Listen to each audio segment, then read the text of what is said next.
Hello दोस्तों, आप सभी का स्वागत है मेरे यूट्यूब चैनल में। आज की कहानी है आपके प्यार में भाग 13। चौहान मेंशन। सरगम की आंखें खुली और आंखें खोलते ही उसने धड़कन की तरफ देखा जो अभी भी सो रही थी। धड़कन को सोते हुए देखकर सरगम मुस्कुराई। धड़कन के चेहरे पर इस वक्त काफी सुकून नजर आ रहा था, वरना 2 दिन से वो बहुत ज्यादा तकलीफ में थी। सरगम ने उसके माथे को बड़े ही प्यार से चूम लिया और फिर अपनी जगह से उठी।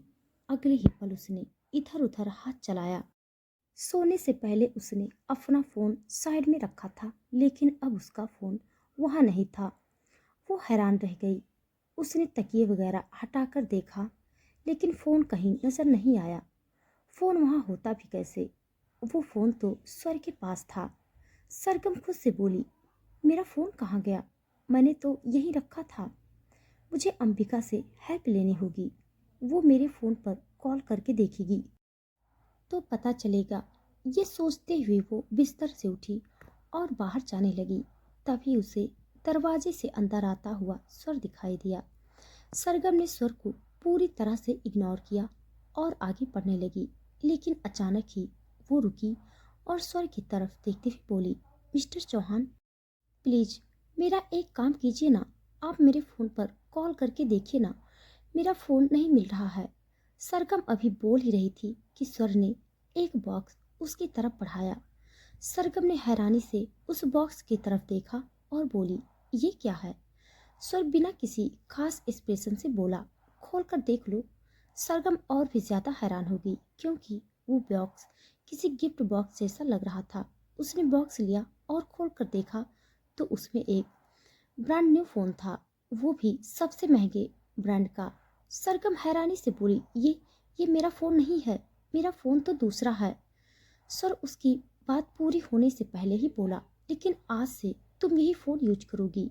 इसमें सिम है, लेकिन तुम सिर्फ उन्हीं को कॉल करोगी जिन्हें कॉल करने की मैं तुम्हें इजाजत दूंगा। तुम किसी भी अरे गरे इंसान को अपने कॉन्टेक्ट इंफॉर्मेशन नहीं दोगी।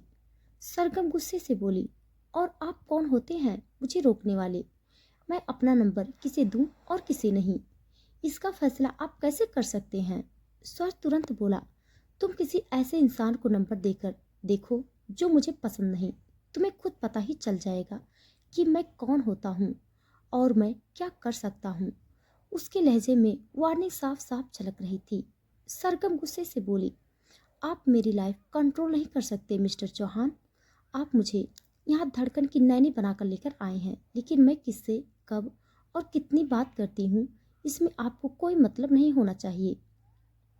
अभी वो बोल ही रही थी कि स्वर ने उसकी कमर पर हाथ रखा और उसे अपने करीब खींचते हुए बोला, मुझे किस बात से कितना लेना देना होना चाहिए ये मैं खुद तय करूंगा। हार्ट बीट तुम नहीं।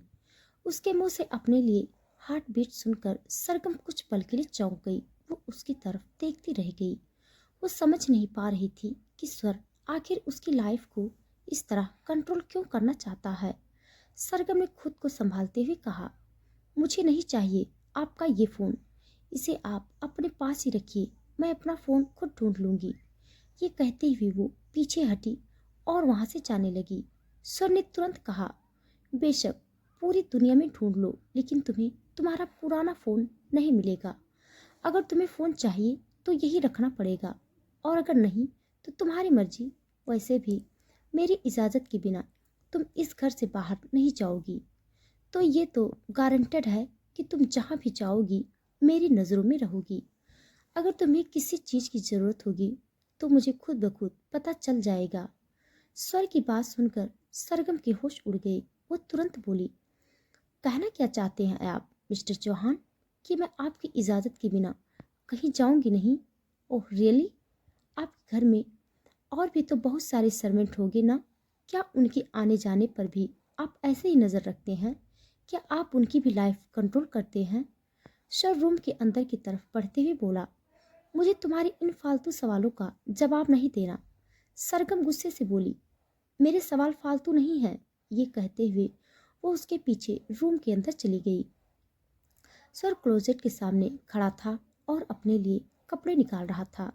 सरगम गुस्से से लाल होती हुई उसके करीब पहुंची और आते ही उसे पीछे से उसकी शर्ट से खींचा। स्वर एकदम से पलटा और अचानक ही उसका पैर लड़खड़ा गया। वो नीचे गिरने लगा और साथ ही सरगम जो उसके सामने खड़ी थी वो भी गिरने लगी। लेकिन स्वर ने फुर्ती से उसकी कमर पर हाथ रखकर उसे और खुद को गिरने से बचा लिया। सरगम की पीठ पर इस वक्त स्वर का हाथ था और उसका चेहरा सरगम के चेहरे के बेहद करीब झुका हुआ था। सरगम चौंकते हुए उसकी तरफ देखती रह गई। उसका हाथ अपनी पीठ पर महसूस कर उसका दिल जोरों से धड़कने लगा था। उसे स्वर की गर्म सांसें अपने चेहरे पर महसूस हो रही थी और उसके रोंगटे खड़े हो रहे थे। स्वर ने उसे ऊपर उठाया और उसकी तरफ देखते हुए बोला, यही ये तुम जो बार बार लड़खड़ाती हो, गिरती हो, इधर उधर पड़ती हो, इस वजह से तो नहीं कि मैं तुम्हें बचाने आऊं? अगर ऐसा है तो भूल जाओ हार्टबीट, हर बार मैं तुम्हें नहीं बचाऊंगा। ये कहते हुए वो उसे डेविल सी नज़रों से देख रहा था। हालांकि उसके दिल में कहीं न कहीं ये चल रहा था कि वो सरगम को एक खरोच भी नहीं आने देगा। लेकिन अपने दिल को झूठा साबित करने के चक्कर में वो जानबूझकर सरगम से लड़ रहा था। सरगम उसकी बात सुनकर गुस्से से मुंह बनाते हुए बोली, बिल्कुल भी नहीं। हम मदद की उम्मीद उनसे रखते हैं मिस्टर चौहान जिनसे हमें मदद की उम्मीद हो, लेकिन आपसे मैं किसी तरह की कोई उम्मीद नहीं रखना चाहती। हाँ, इतना ज़रूर जानती हूँ कि अगर मुझे कोई तकलीफ़ होगी तो उसकी जिम्मेदारी आप ही होंगे। इसके अलावा मेरी लाइफ में आपका कोई रोल नहीं है। और रही बात मुझे बचाने की, तो मैंने आपसे कहा नहीं था मुझे बचाने के लिए। आपने खुद मुझे गिरने से बचाया। अगर इतना ही था तो बचाना ही नहीं चाहिए था, और अगर बचा लिया तो जताना नहीं चाहिए था। स्वर ने गुस्से भरी नज़रों से उसे देखा और बोला, मतलब तुम्हें बचाकर मैंने गलती कर दी? तो मुझे कन्फर्म हो गया हार्टबीट कि ये सब तुम जानबूझकर करती हो मेरे करीब आने के लिए।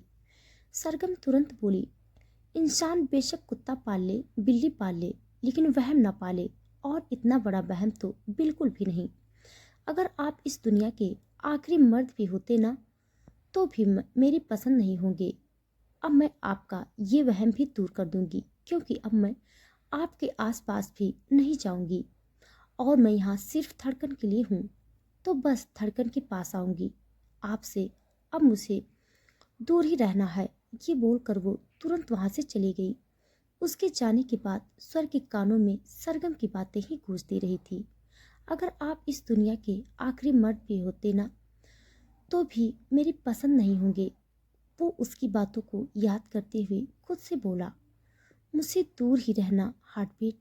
अगर कहीं मैं सच में पसंद आ गया तो बाद में तुम्हें ही तकलीफ होगी, क्योंकि ये स्वर चौहान बेशक जिंदगी में कुछ भी कर ले, बस इश्क नहीं कर सकता। और एक तरफ इश्क हमेशा तबाह करता है। ये कहते हुए उसके चेहरे पर सख्त एक्सप्रेशन थे। वो खुद चाहता था कि सरगम उससे दूर रहे। उसे सिर्फ धड़कन चाहिए थी और वो सरगम को धड़कन से दूर नहीं करना चाहता था। इसीलिए आज सरगम यहाँ थी, इसके अलावा और कुछ नहीं। दूसरी तरफ सरगम नीचे आई और सीधा अंबिका के कमरे में चली गई। अंबिका अपने बेड पर बैठी आराम से फोन पर किसी से बात कर रही थी। उसके चेहरे पर मुस्कुराहट थी, जिससे साफ पता चल रहा था कि वो शायद अपने बॉयफ्रेंड से बात कर रही है। लेकिन जैसे ही उसने सरगम को देखा, उसने तुरंत कॉल डिस्कनेक्ट कर दिया। सरगम गुस्से से उसे देखते हुए उसके पास आई और बोली, मुझे मेरे एक सवाल का जवाब दो। अंबिका तुरंत अपनी जगह से उठी और बोली, कैसा सवाल सरगम, और तुम इतनी गुस्से में क्यों हो? सरगम दांत पीसते हुए बोली, तुम मुझे बताओ कि तुम दोनों में से कौन असली चौहान नहीं है। तुम दोनों रियल भाई बहन हो तो बिल्कुल भी नहीं हो। तुम दोनों में से कोई न कोई तो ऐसा है जिसे बाहर से उठाकर इस घर में लाकर पटका गया है, क्योंकि तुम दोनों एक दूसरे से बिल्कुल भी नहीं मिलते। जहाँ तुम इतनी मासूम भोली भाली हो, वहीं तुम्हारा वो कड़वा करेला भाई इतना शातिर कि पूछो मत। एक होता है सीधा इंसान, लेकिन तुम्हारा भाई सीधा इंसान नहीं है। तुम्हारा भाई जलेबी है, और जलेबी भी कड़वी, जो घूम घूम कर कड़ाही से ही बाहर निकलने को होती रहती है। मन करता है उसे जिल्लत की चाशनी में डुबो दूं, लेकिन उसके सामने मेरी जुबान चलती कहाँ है, और अगर चलती भी है तो तुम्हारा भाई जलेबी से कैंची बन जाता है और मेरी जुबान काट कर रख देता है।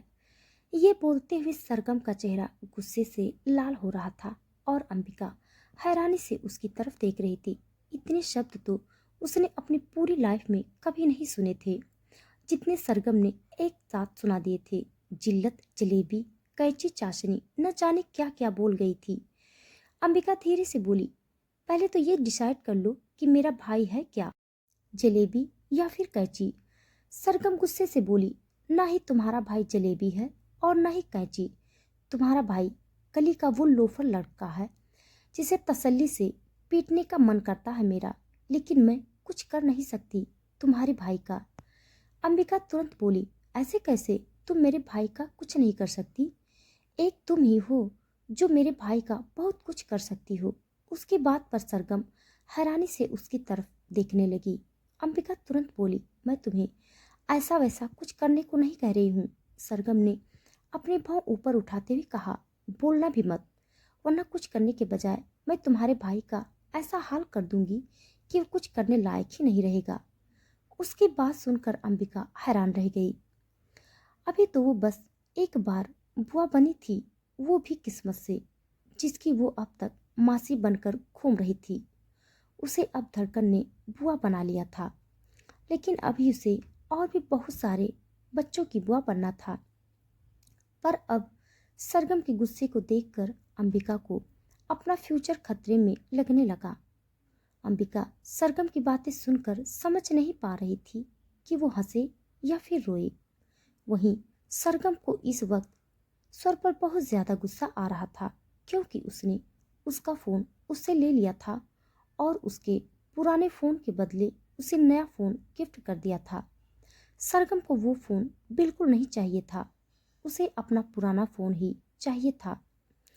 अंबिका उसकी तरफ देखते हुए बोली, वैसे तू मेरे भाई पर इतना भड़क क्यों रही है? मतलब अब उन्होंने किया क्या है?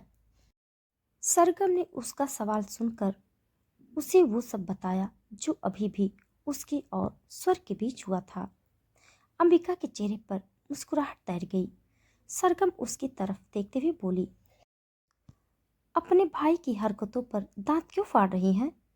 उन्होंने मेरा जीना हराम कर दिया है और यहाँ तुझे हंसी आ रही है? अंबिका झट से बोली, तू मेरे भाई की हरकतों का मतलब ही नहीं समझ रही।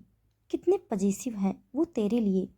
उन्हें तेरा किसी से बात करना भी बर्दाश्त नहीं, इसलिए उन्होंने तेरा पुराना फ़ोन ले लिया और तुझे ब्रांड न्यू फ़ोन दे रहे हैं। इतना पजेसिव प्यार करने वाला मिल जाए तो ज़िंदगी में और कुछ नहीं चाहिए मुझे। सरगम मुंह बनाते हुए बोली, मेरा मन अब तेरा मुंह तोड़ने का कर रहा है। मैं तेरे भाई से परेशान हूँ और तू मुझे बता रही है कि वो मेरे लिए पजेसिव हैं। मुझे नहीं चाहिए उनका पजेसिव प्यार। और वो मेरे लिए पजेसिव क्यों होंगे?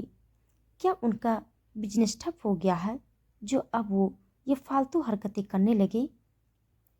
अंबिका मुंह बनाते हुए बोली, कहीं ऐसा न हो आज जिस प्यार को तो रिजेक्ट कर रही है, कल को तू उसी के लिए तड़पे। सरगम एटीट्यूड से बोली, दुनिया खत्म हो जाएगी लेकिन ऐसा कभी नहीं होगा। अंबिका उसकी बात पर कुछ कहती उससे पहले ही सरगम एक गहरी सांस लेकर बोली, देख, मुझे नहीं पता, लेकिन अपने भाई से मेरा पुराना फोन तू मुझे लेकर देगी। अंबिका की आंखें बड़ी हो गई। सरगम आगे बोली, देख, मुझे किसी भी हालत में वो फोन चाहिए। उससे मेरे सारे कांटेक्ट नंबर हैं। मेरा पुराना नंबर है जिस पर सब मुझे कॉल करते हैं। तुझे भी पता है मेरे सारे स्टूडेंट्स के पास मेरा वही नंबर था। अब मुझे सब कॉल्स करेंगे। मैं अपना काम कैसे शुरू करूंगी? मुझे डांस एकेडमी शुरू करनी है। अंबिका और उसके लिए मुझे सबसे पहले मेरा पुराना फ़ोन चाहिए। उसकी बात सुनकर अब अंबिका भी सोच में पड़ गई थी, क्योंकि सरगम सही कह रही थी, लेकिन उस स्वर से उसे उसका फ़ोन कैसे लेकर दे सकती थी? अगर उसकी इतनी चलती होती तो बात ही क्या थी? सरगम अंबिका की तरफ देखते हुए बोली, अगर तूने मुझे मेरा पुराना फोन स्वर से नहीं दिलाया तो मुझे नहीं पता ये तू फोन पर किससे बात करती है, लेकिन कसम से बता रही हूँ जिससे भी तू बात करती है ना, उसे मैं जमीन से खोद कर भी निकालूंगी और तेरे भाई के सामने खड़ा कर दूंगी। अब खुद सोच तुझे क्या करना है। उसकी धमकी सुनकर अंबिका बस उसे देखती रह गई और सरगम वहां से चली गई। रात का वक्त हो गया था और अब सरगम को जोरों से भूख लग रही थी, इसीलिए वो किचन की तरफ जा रही थी। वहीं दूसरी तरफ धड़कन भी उठ गई थी तो स्वर उसे संभाल रहा था। वो उसके साथ खेलने की कोशिश कर रहा था, लेकिन धड़कन लगातार रोई जा रही थी। स्वर को समझ नहीं आ रहा था कि आखिर धड़कन रो क्यों रही है, पर धड़कन को वॉशरूम जाना था और सरगम ने उसे पहले से ही सब कुछ वॉशरूम में करने की आदत डाल रखी थी। जैसे ही सरगम ने धड़कन के रोने की आवाज़ सुनी, वो तुरंत भागते हुए ऊपर की तरफ गई। उसने देखा कि स्वर धड़कन को अपनी गोद में उठाकर उसे चुप कराने की कोशिश कर रहा था। सरगम ने मुंह बनाया और तुरंत धड़कन को खींचकर वॉशरूम की तरफ ले गई, क्योंकि वो जानती थी कि जब धड़कन नींद से उठती है तो उसे वॉशरूम जाना होता है। स्वर एकदम से हैरान रह गया।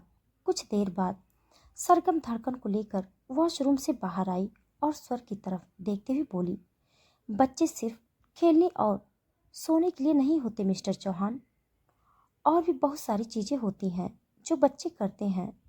स्वर तुरंत बोला, तो मुझे क्या पता था कि धड़कन को वॉशरूम जाना है। मुझे लगा उसने डायपर पहन रखा है, तो अगर उसे कोई प्रॉब्लम होगी तो डायपर में ही। उसकी बात पूरी होती कि उससे पहले ही सरगम बोली, धड़कन डायपर पहनती ज़रूर है, लेकिन वो डायपर में ऐसा वैसा कुछ करती नहीं। मैंने उसे मैनर्स सिखाए हैं। स्वर हैरानी से बोला, तो फिर उसे डायपर पहनाती ही क्यों हो? सरगम उसके सवाल पर चौंक गई। हाँ, वो जानती थी कि जब धड़कन डायपर में कुछ करती ही नहीं थी तो उसे डायपर पहनाना फालतू है, लेकिन वो सेफ्टी लेकर चलती थी ताकि अगर वो इधर उधर बिजी हो जाए और धड़कन को ज़्यादा ही प्रॉब्लम हो तो बाद में दिक्कत ना हो। पर अब उसे समझ में नहीं आ रहा था कि स्वर को ये बात कैसे समझाए। वो मुंह बनाते हुए बोली, रहने दीजिए, ये आपके समझने की बात नहीं है। आपके अंदर इतना दिमाग नहीं है जो आप इतनी लंबी चौड़ी बात समझ पाए। ये बोलते हुए उसने धड़कन को बेड पर बिठा दिया और उसे टॉयज दे दिया। स्वर उसकी तरफ देखते हुए बोला, ओह रियली? अब तुम मुझे बताओगी कि मेरे अंदर कितना दिमाग है और कितना नहीं, जिसका खुद का दिमाग नाम की चीज से कोई लेना देना ही नहीं। सरगम व्यंग से हंसी और बोली, दिमाग तो मेरे अंदर बहुत है, बस आपकी तरह खराब नहीं है। मैं यूं ही लोगों की चीजें छीनती नहीं फिरती। पहले मेरी डांस एकेडमी बर्बाद कर दी और फिर मेरी धड़कन को मुझसे छीन लिया और अब मेरा फोन भी ले लिया। ऐसा दिमाग होने से तो बेहतर है दिमाग ना ही हो। ये बोलते हुए उसने मुंह बनाया। वहीं स्वर बस तिरछी नजरों से उसे देखता रहा। सरगम को धड़कन को खाना खिलाना था, तो वो सोच रही थी कि उसे नीचे लेकर जाए या फिर उसके लिए खाना ऊपर लेकर आए, लेकिन तभी उसके दिमाग में एक और ख्याल आया। वो स्वर की तरफ देखने लगी जो धड़कन के पास बेड पर जा रहा था। तुरंत बोली, मुझे आपसे कुछ बात करनी थी मिस्टर चौहान। स्वर ने पलटकर उसकी तरफ देखा और बोला, तुम्हारे हिसाब से जिन लोगों का दिमाग खराब है, जिन लोगों का दिमाग है ही नहीं, उनसे तुम्हें क्या बात करनी है? सरगम मुंह बनाते हुए बोली, आप मेरी बात सुनेंगे या नहीं? स्वर बिना किसी खास एक्सप्रेशन के बोला, मूड नहीं है। सरगम को अब उस पर और भी ज्यादा गुस्सा आ रहा था। वो फ्रस्ट्रेटेड होते हुए बोली, आपसे और उम्मीद भी क्या करूं? ये बोलकर वो तुरंत वहां से चली गई। वहीं स्वर ने अब धड़कन की तरफ देखा और कुछ सोचने लगा। सरगम स्वर से धड़कन के बर्थडे के बारे में बात करना चाहती थी। वो उसे बताना चाहती थी कि 2 दिन बाद धड़कन का बर्थडे है। अब वो तो धड़कन के लिए फिलहाल कुछ कर नहीं सकती थी। न उसके पास पैसे थे, न उसका फोन, और ना ही कुछ और था जिससे वो धड़कन के लिए कुछ खरीद भी पाए। लेकिन स्वर तो धड़कन को जो चाहे वो दे सकता था, पर इतना तो सरगम भी महसूस कर सकती थी कि बेशक स्वर का तरीका अलग था, लेकिन वो धड़कन से प्यार तो करता है। कुछ देर बाद अभी सरगम धड़कन के लिए खाना लेकर ऊपर की तरफ जा ही रही थी कि उसकी नज़र सीढ़ियां उतरते हुए स्वर पर गई, जिसकी गोद में धड़कन थी। एक एक कर अब बाकी सब लोग भी डाइनिंग टेबल पर आने लगे थे। सरगम स्वर की तरफ देखते हुए बोली, आप इसे नीचे क्यों लेकर आए मिस्टर चौहान? मुझे इसे खाना खिलाना है। स्वर तुरंत बोला, खाना डाइनिंग टेबल पर बैठकर खाया जाता है ना, तो बस मेरी लिटिल हार्ट बीट भी डाइनिंग टेबल पर बैठकर ही खाना खाएगी। सरगम उसकी तरफ देखते ही रह गई। धड़कन इतनी छोटी थी, उसे डाइनिंग टेबल पर बैठकर खाना कैसे खिलाया जा सकता था, लेकिन अब वो स्वर से क्या ही कह सकती थी, इसलिए चुपचाप डाइनिंग टेबल की तरफ आ गई। धड़कन को अलग से चेयर पर भी बिठाया जा सकता था, लेकिन स्वर ने उसे अपनी गोद में रखा और सरगम की तरफ देखते हुए बोला, क्या हुआ, खिलाओ ना, या फिर कोई मुहूर्त निकलवाना है? सरगम ने अपने हाथ में सार्लिक का बाउल पकड़ा हुआ था, जो वो धड़कन को खिलाने जा रही थी। अंबिका, कृपा जी और अभिनव तीनों डाइनिंग टेबल पर बैठे हुए थे और तीनों की नजरें उन दोनों पर ही टिकी हुई थी। सरगम ने धड़कन को सार्लिक खिलाना शुरू किया।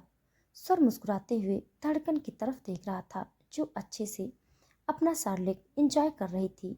सरगम भी मुस्कुराते हुए उसकी तरफ देख रही थी। जब जब वो उसे सार्लिक खिलाती थी तो धड़कन इधर उधर भागती थी, लेकिन आज स्वर ने उसे अच्छी तरह से अपनी बाहों में जकड़ा हुआ था, जिससे वो कहीं पर भी भाग नहीं सकती थी। लेकिन आज वो भागने की कोशिश भी नहीं कर रही थी। बस प्रॉब्लम इतनी थी कि सरगम को बार बार झुकना पड़ रहा था। वहीं स्वर जो धड़कन को देख रहा था, अब अचानक ही उसने सरगम की तरफ देखा और एक पल के लिए वो उसकी तरफ देखता ही रह गया। उसकी नज़र सीधा सरगम के गले पर गई। बार बार झुकने की वजह से सरगम के क्लीवेज थोड़े थोड़े दिखाई दे रहे थे। सरगम को इस तरह से देखते हुए स्वर के होश उड़ने लगे। वहीं सरगम की भी नज़र अचानक ही स्वर पर गई और जब उसने स्वर की नज़रें अपने सीने पर देखी तो वो एकदम से चौंक गई। उसने गुस्से से स्वर को देखा और उसका गुस्सा देखकर अब स्वर एकदम से हड़बड़ा गया। सरगम उसकी तरफ देखते हुए बोली, अब मुझे समझ में आया कि क्यों आपने धड़कन को अपनी गोद में बिठाया हुआ है। क्यों आप मुझे कह रहे हैं कि मैं धड़कन को ऐसे ही खाना खिलाऊं? वो अचानक से गुस्सा करने लगी। ये देखकर सब लोग हैरान हो गए। स्वर तुरंत बोला, चुप रहो तुम, जैसा तुम सोच रही हो वैसा बिल्कुल भी नहीं है। स्वर की बात सुनकर अब सबको इतना तो अंदाजा हो गया था कि फीका फीका खाना जो अब तक वो खा रहे थे, अब वो थोड़ा स्पाइसी होने वाला है। सरगम मुंह बनाते हुए बोली, ओह रियली मिस्टर चौहान, जैसा मैं सोच रही हूँ वैसा कुछ नहीं है। रहने दीजिए, मुझे नहीं पता था कि आप इतने बड़े लुच्चे इंसान हैं। उसके मुंह से अपने लिए लुच्चा इंसान सुनकर स्वर की आंखें बड़ी हो गई। सरगम गुस्से से बोली, मैं यहाँ पर धड़कन को इतने प्यार से खाना खिला रही हूँ और आप मेरे क्लीवेज की तरफ देख रहे हैं, शर्म नहीं आती आपको? उसकी बात सुनकर सबकी आंखें बड़ी हो गई और स्वर एकदम हक्का बहक्का सा रह गया। वो तुरंत बोला, पागल हो गई हो क्या तुम?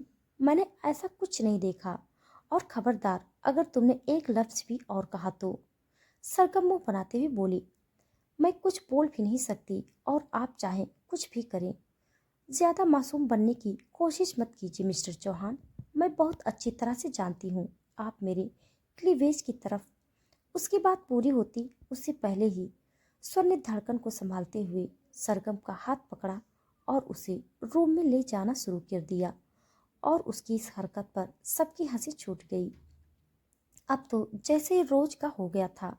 सरगम जो बिना कुछ सोचे समझे बोलती थी, वो स्वर के लिए किसी शौक से कम नहीं था और घर वालों के लिए फ्री का एंटरटेनमेंट। वहीं सरगम ने स्वर से अपना हाथ छुड़ाते हुए बोला, मुझे छोड़िए मिस्टर चौहान, आपकी सारी गंदी हरकतें मैं बहुत अच्छी तरह से देख चुकी हूँ। मुझे नहीं पता था आप इतने घटिया इंसान होंगे। स्वर उसे लेकर सीधा रूम में आया। धड़कन स्वर की गोद में थी और उन दोनों की तरफ देख रही थी। उसके चेहरे पर लंबी सी स्माइल थी। उसके वो छोटे छोटे से दांत जो उसके होठों से बाहर झांक रहे थे, उन्हें देखकर ऐसा लग रहा था जैसे स्वर और सरगम की ये फाइट वो भी अच्छे से एंजॉय कर रही हो। स्वर ने धड़कन को बेड पर बिठाया और जल्दी से दरवाजा बंद कर गुस्से से सरगम की तरफ देखने लगा। वहीं सरगम भी उसे घूर रही थी। स्वर तुरंत उसकी तरफ आया और बोला, क्या क्या कहा तुमने? कि मैं जानबूझकर तुम्हारे सीने की तरफ देख रहा था। मैं जानबूझकर तुम्हारी क्लीवेज देख रहा था। उसके सवाल पर सरगम कोई जवाब देती उससे पहले ही स्वर जाकर उसके ऊपर झुक गया। तो दोस्तों, आज के लिए बस इतना। इसके आगे का भाग जानने के लिए आप सब मेरे साथ बने रहिए। हमारी कहानी आप सबको कैसी लग रही है कमेंट बॉक्स में ज़रूर बताइएगा। तब तक के लिए धन्यवाद।